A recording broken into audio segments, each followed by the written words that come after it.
आपका दोस्त एडवोकेट सुबोध गुप्ता। आज के इस वीडियो में मैं आपको सेंसिटाइज करना चाहता हूं, इस बात के प्रति एक आप में जागृति पैदा करना चाहता हूं कि जो आपके सिग्नेचर हैं आप उसको बड़े ही सोच समझ के इस्तेमाल किया कीजिए। हमारे सिग्नेचर खैरात में बांटने की चीज़ नहीं है। हमारे सिग्नेचर ऐसा नहीं है कि किसी ने बोला यहाँ साइन करो तो हमने साइन कर दिए।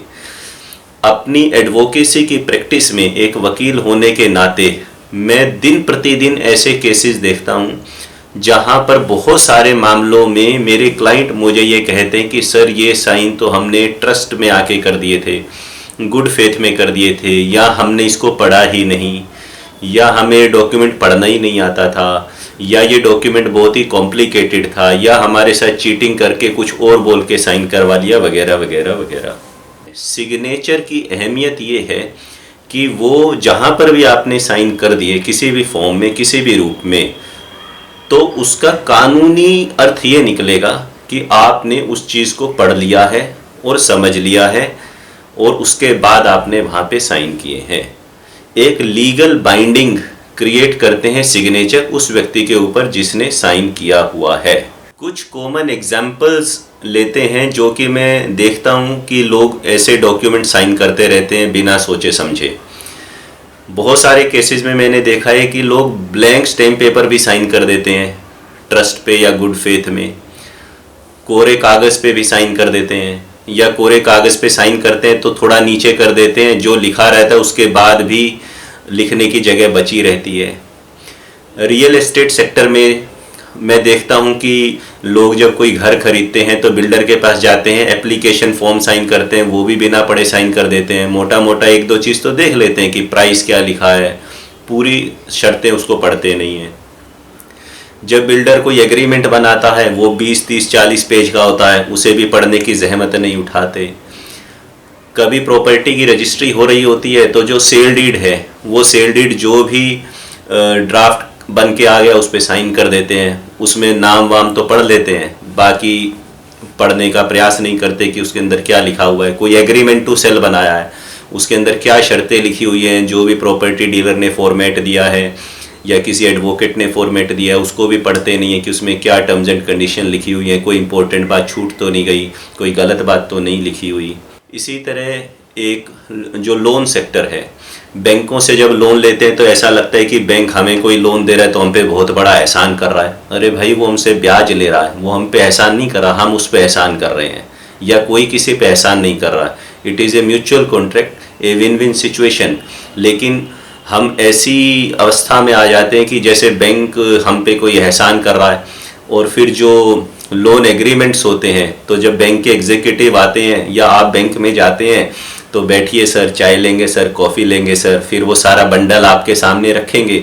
वो बंडल देखते ही आंखों के आगे अंधेरा सा छा जाएगा।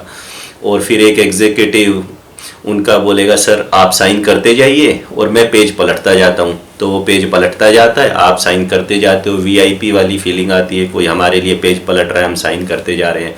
हमें पता ही नहीं है कि जिस चीज़ पे हम साइन कर रहे हैं वहाँ क्या लिखा हुआ है। उसी बीच में वो लोन इंश्योरेंस का फॉर्म भी धोखे से साइन करा देंगे, उसी बीच में कोई जीपीए भी साइन करा देंगे, पावर ऑफ अटर्नी साइन करा देंगे, उसी बीच में कोई गारंटी फॉर्म साइन करा देंगे, उसी बीच में कोई इंडेमनिटी फॉर्म साइन करा देंगे। आपको पता ही नहीं है मैं किस चीज़ पे साइन कर रहा हूँ। कल को बैंक से जब डिस्प्यूट होगा, मैटर कोर्ट में जाएगा, तो बैंक वाले देखेंगे, आप दूसरे के वकील आपको दिखाएंगे कोर्ट में, देखिए ये आपके ही साइन है ना, आप नहीं किए थे ना, अब आप ये कैसे कह सकते हैं मुझे तो नहीं पता इसमें क्या लिखा है। It is a legally valid contract. बहुत सारे जो बिजनेसेस होते हैं उनमें भी मैं ये ऑब्ज़र्व करता हूँ कि कोई मान लो पार्टनरशिप फर्म है, तो पार्टनर्स का आपस में एक दूसरे पे ट्रस्ट होता है। आपने पार्टनर के कहने पे कोई चीज़ साइन कर दी और कल को आप फंस गए, आपको पता ही नहीं है वो क्या चीज़ है, वो क्या एग्रीमेंट है, क्योंकि आप पार्टनर पे ट्रस्ट करते थे। बहुत सारी कंपनीज़ में मैंने देखा है, खासकर प्रोप्राइटरशिप फर्म में जो अकाउंटेंट्स होते हैं या जिसको आपने कार्यभार दे रखा होता है कि आप मेरा बिजनेस देखेंगे, उसको ब्लैंक चेकबुक पे साइन करके दे रखे होते हैं। और वो जो डॉक्यूमेंट साइन कराता रहता है, तो हम तो साहब हैं, हम इतने बिजी होते हैं कि हमारे पास पढ़ने का टाइम नहीं होता और हम अपने एम्प्लॉयज़ पे ट्रस्ट करते हैं। करना भी चाहिए, ऐसा लगता है सुनने में अच्छा। कई लोग क्या करते हैं, परिवार में ही नकली डायरेक्टर बना देते हैं। प्राइवेट लिमिटेड कंपनी खोलते हैं, करता धरता तो एक ही व्यक्ति होता है, परंतु वो अपनी बीवी को भी डायरेक्टर बना देगा, वाइफ को भी डायरेक्टर बना देगा। और कल को जो वो फर्म या वो ऑर्गेनाइजेशन अगर कोई धोखाधड़ी करती है, कोई एग्रीमेंट बनाती है किसी के साथ ऐसा, या कोई कानूनी कार्रवाई होती है, तो फिर वो सारे लोग लपेटे में आते हैं। तो हम तो फंस गए बेकार में साइन करके। हमें तो खुश करने के लिए कई कंपनीज को देखा है मैंने, अपने एम्प्लॉयज़ को मोटिवेट करने के लिए और उनको ये दिखाने के लिए, वाह देखो हम तुमसे कितने खुश हैं, उन्हें कंपनी में डायरेक्टर बना देती हैं, हम डायरेक्टर बन जाते हैं। इस पर तो मैं एक सेपरेट टॉपिक बनाऊंगा कि किसी कंपनी में बेवजह डायरेक्टर बनना आपके लिए कितना घातक सिद्ध हो सकता है। इसी प्रकार जो एम्प्लॉयमेंट कॉन्ट्रैक्ट्स हैं, जब किसी कंपनी में हम जॉब के लिए जाते हैं, हमारा सिलेक्शन हो जाता है, हम बहुत खुश होते हैं, वाह मुझे इतनी अच्छी नौकरी मिल गई। तो जो भी HR डिपार्टमेंट सामने पुलिंदा रखता है कि यहाँ यहाँ यहाँ यहाँ यहाँ साइन कीजिए, तो हम ऐसे बांटते हैं सिग्नेचर अपने कि जैसे हमारे सिग्नेचर्स की कोई वैल्यू ही नहीं है, जहाँ बोलोगे वहाँ साइन कर देंगे, जिस मर्जी चीज़ पे ले लो। तो क्योंकि हम तो खुश हैं, हमें नौकरी मिल गई। बाद में जब आपको नौकरी से धक्के मार के निकाला जाएगा बेइज्जत करके किसी भी बात पे, किसी भी डिस्प्यूट में, तब आप किसी वकील साहब के पास जाएंगे, फिर आपका अपॉइंटमेंट लेटर देखा जाएगा, आपका ऑफर लेटर देखा जाएगा, आपने क्या कंपनी पॉलिसीज़ पे साइन किए हैं वो पढ़ा जाएगा, आपने कौन से एम्प्लॉयमेंट बॉन्ड्स पे साइन किए हैं वो देखे जाएंगे। फिर आप बोलोगे मैंने तो ये कर दिए थे, मैंने तो ट्रस्ट करके कर दिए थे, विश्वास पे कर दिए थे।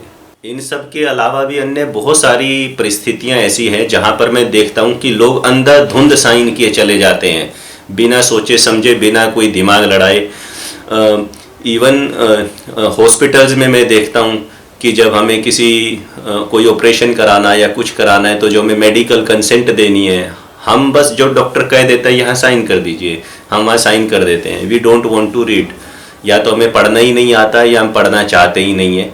तो हमारे पास जो बहाना है कि हमने तो ट्रस्ट किया, हम उसी बहाने में खुश हैं एक लिमिट तक।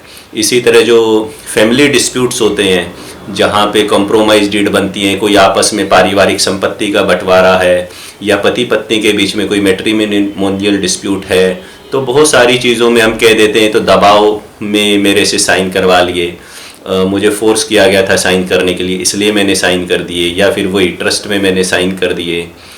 तो बहुत सारी ऐसी परिस्थितियां हैं जहां पर हम अननेसेसरी साइन करते जाते हैं। इवन कोई हम ऐप डाउनलोड करते हैं या कोई इलेक्ट्रॉनिक प्लेटफॉर्म पे लोन लेते हैं, तो बहुत सारी जगह पे लिखा आता है टर्म्स एंड कंडीशंस इलेक्ट्रॉनिकली, और उसके नीचे अंत में एक टिक बॉक्स आता है कि if you agree tick this check box.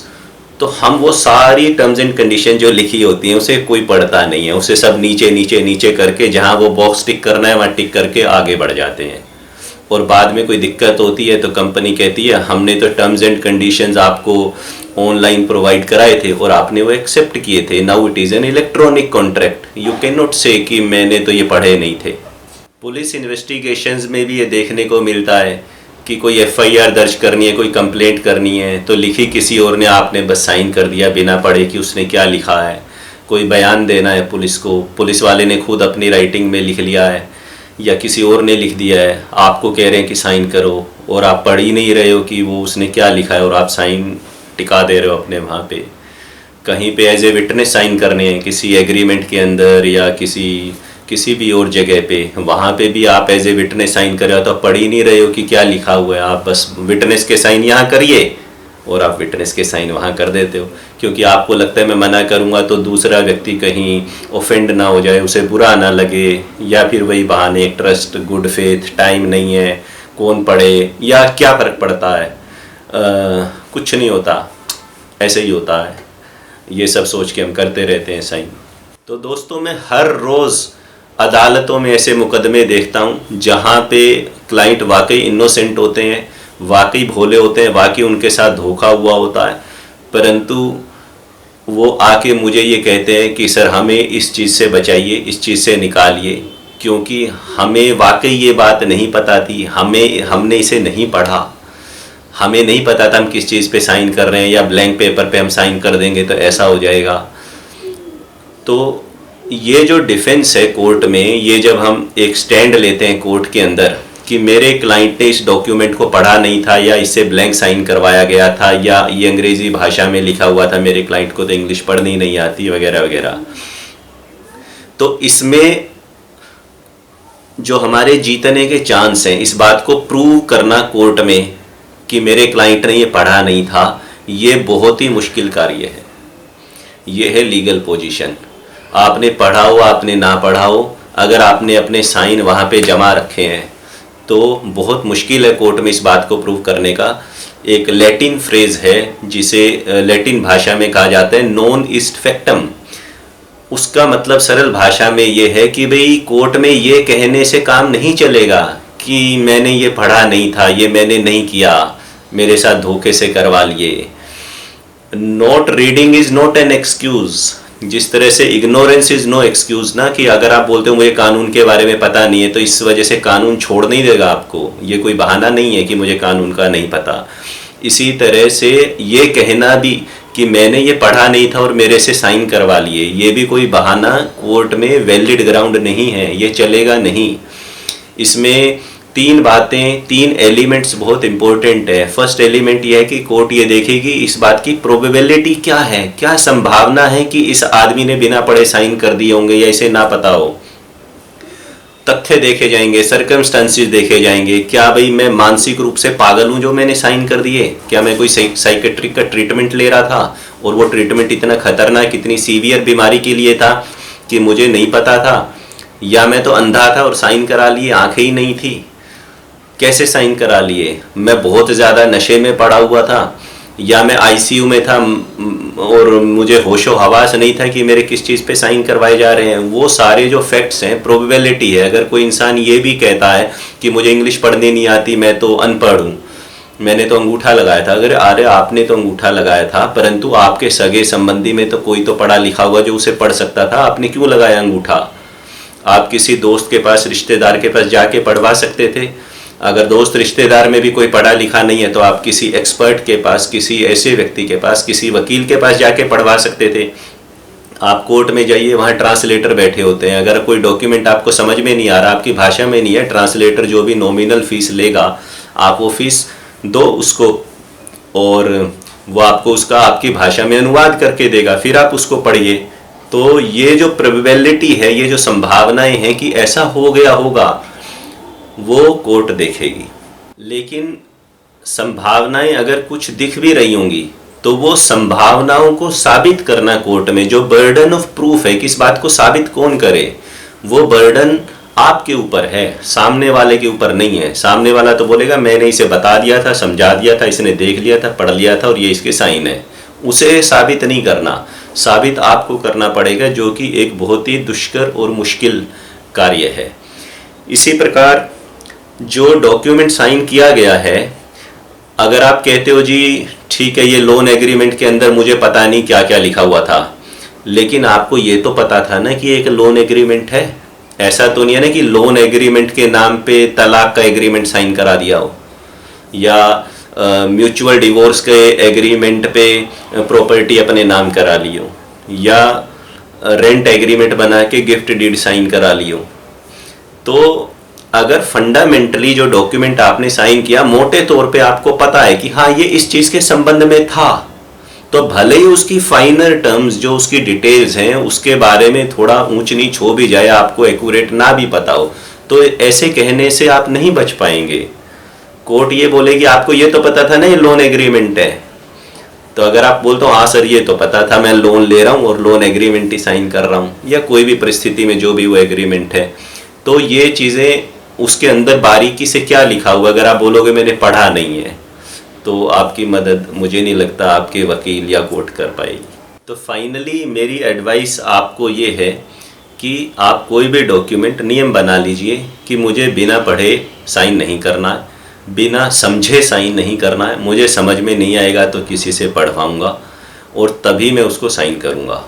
ये एक प्रैक्टिस में डालिए अपने और अपने परिवार और अपने बच्चों और हर एक की आदत में ये बात शामिल कीजिए कि अपने सिग्नेचर्स की वैल्यू को समझें। बेकार में बिना पढ़े अंधाधुंध ट्रस्ट पे, गुड फेथ में किसी के कहने पर भी कहीं पे भी साइन ना करें। चाहे बाप बेटे को कह रहा हो, बेटा माँ को कह रहा हो, चाहे कोई भी रिश्ता हो, कुछ भी हो, आदत में शामिल कीजिए कि पढ़ना है तभी साइन करना है, पहली बात।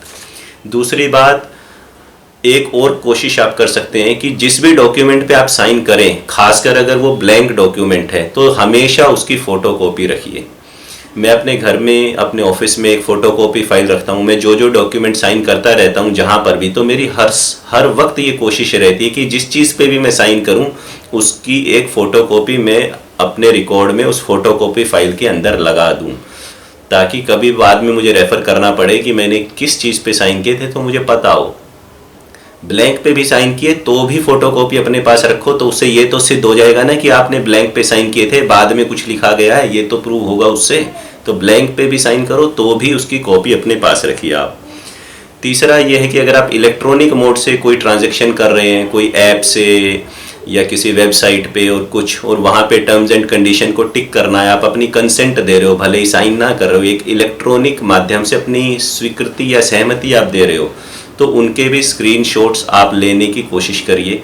अगर आपको पता है कि अगर एक बार टिक मार के मैं आगे चला गया तो टर्म्स एंड कंडीशन में दोबारा नहीं ला पाऊंगा वेबसाइट पे, तो कल को अगर कोई डिस्प्यूट हो गया तो वही टर्म्स एंड कंडीशन को पढ़ के ही आपके वकील आपको बचाने का प्रयास कर सकते हैं। चौथी बात यह है कि जहाँ पर भी संभव हो, तो अगर कोई ड्राफ्ट है जिस पे आपको साइन करना है, तो उस ड्राफ्ट की कॉपी आप एडवांस में अपने पास ईमेल पे मंगवा लीजिए। फॉर एग्जांपल, मान लीजिए आपको कोई प्रॉपर्टी की रजिस्ट्री करवानी है, तो जो भी व्यक्ति सेल डीड का ड्राफ्ट बना रहा है, रजिस्ट्री का ड्राफ्ट बना रहा है, उसकी एक कॉपी पहले ही आप अपने पास मेल पे मंगवा लीजिए। उस ड्राफ्ट को एडवांस में घर बैठ के पढ़ लीजिए, क्योंकि जिस दिन आप रजिस्ट्री कराने रजिस्ट्रार ऑफिस में जाएंगे वहाँ मारा मारी मची होगी, टाइम ही नहीं होगा किसी के पास, यहाँ साइन करो, यहाँ साइन करो, यहाँ साइन करो, आदमी पजल होके जहाँ मर्जी साइन करेगा और घर आ जाएगा। बाद में फुर्सत में पढ़ेगा, बैठ के पढ़ेगा तो वो भी बाद में भी नहीं पढ़ते, पढ़ेगा तो देखेगा अरे ये क्या लिखा हुआ इसमें, ये तो पढ़ा ही नहीं मैंने। तो कोई भी ऐसा डॉक्यूमेंट, चाहे वो लोन का है, इंश्योरेंस का है, एम्प्लॉयमेंट का है, किसी भी और चीज़ का है जिसका एक स्टैंडर्ड फॉर्मेट है, एक ड्राफ्ट एडवांस में ले पाना संभव है, वो ड्राफ्ट मंगा लीजिए, उसको घर तसल्ली से पढ़ लीजिए। उसमें कोई गलती है, कोई पॉइंट्स डिस्कस करने हैं, कोई पॉइंट समझना है, वो समझ लीजिए। सवाल ये नहीं कि हम साइन करेंगे या नहीं करेंगे, अगर हम साइन कर भी रहे हैं तो भी हमें पता होना चाहिए कि इसमें हमारे नेगेटिव में क्या लिखा है। ऐसा नहीं कि हमारे साथ धोखा हो जाए, हमें पता होना चाहिए कि हम किस चीज़ पे साइन कर रहे हैं। इसी प्रकार जो ई साइन की बात है या डिजिटल की बात है, तो आप अपना टोकन या जो डिजिटल पासवर्ड है कि जो की है उसकी, वो आप किसी को मत दीजिए, वो किसी को मत बताइए। अगर आपको लगता है कि कोई डॉक्यूमेंट साइन करना ही है लेकिन मुझे इसके लीगल इम्प्लीकेशंस क्या होंगे समझ में नहीं आ रहे हैं, तो देखो भाई, आदमी बीमार भी होता है तो छोटी मोटी गोली तो खुद लेके खा लेता है, लेकिन अगर उसको खतरा है कि भाई मैं ये दवाई खा रहा हूँ, इससे क्या साइड इफ़ेक्ट होंगे मुझे नहीं पता, तो डॉक्टर के पास जाता है। तो अगर आपकी कोई ट्रांजैक्शन क्रिटिकल है, आप लाखों करोड़ों में डील करना चाह रहे हैं, एक इम्पोर्टेंट कॉन्ट्रैक्ट में एंटर होना चाह रहे हैं, लेकिन आप कोई एक्सपर्ट हायर नहीं करना चाहते, आप किसी एडवोकेट को फीस दे के उसकी सलाह नहीं लेना चाहते, आप किसी अन्य पढ़े लिखे व्यक्ति से जो आपके परिवार में हो, जो आपसे ज़्यादा समझदार हो, उसको वो दिखा लीजिए, किसी एक्सपर्ट को दिखा लीजिए, उससे पूछ लीजिए कि इस लाइन का क्या मतलब है, ये लाइन लिखी क्यों है यहाँ पे, इसका क्या रिजल्ट निकलेगा, क्या मैं इस बात को नेगोशिएशन करके, डिस्कशन करके सामने वाले से हटवा सकता हूँ, क्या मैं इसको मॉडिफाई करा सकता हूँ, क्या कोई और रास्ता है जिससे मैं कोई और क्लॉज ऐड कर दूं तो जो इस क्लॉज का प्रभाव है वो कुछ कम हो जाए। तो डिस्कशन कीजिए, एक्सपर्ट के साथ डिस्कस करके साइन कीजिए।